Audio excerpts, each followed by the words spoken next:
關於長江，佢係中國第一、世界第三長嘅河流，全長6300公里，橫跨11個省市，滋養住半個中國嘅土地。由青藏高原嘅冰川一路流到東海，唔單止係我哋地理上嘅血脈，更加係中華民族文明嘅搖籃。李白喺度留低千里江陵一日還嘅豪邁，蘇軾感嘆大江東去，浪淘盡千古風流。古人撐住船喺江上面，同月光一齊飲酒，留低咗流傳千年嘅詩篇。今年中秋，我哋返到江山，返嗰份屬於中國人嘅儀式感，同屋企人喺呢一片山河之間，一齊去赴一場賞月之約。9月24號登上經典名牌郵輪黃金2號，我哋會喺長江上面同你搞一場難忘嘅中秋派對，同屋企人一齊過團圓夜，慢慢嘆迎月小食同特調飲品，仲有驚喜抽獎環節。唔使喺甲板同人逼，我哋保證安排3樓或以上嘅江景陽台房，打開房門就可以獨享一輪江上明月。懂生活的你唔使操心錢，3峽大壩、門票、景區、交通車、電瓶車，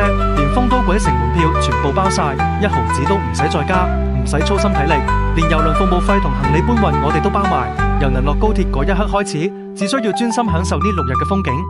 網紅打卡一次滿足，荔枝壩、輕軌村樓、磁器口古鎮、解放碑、洪崖洞夜景、18梯、重慶最地道嘅煙火氣，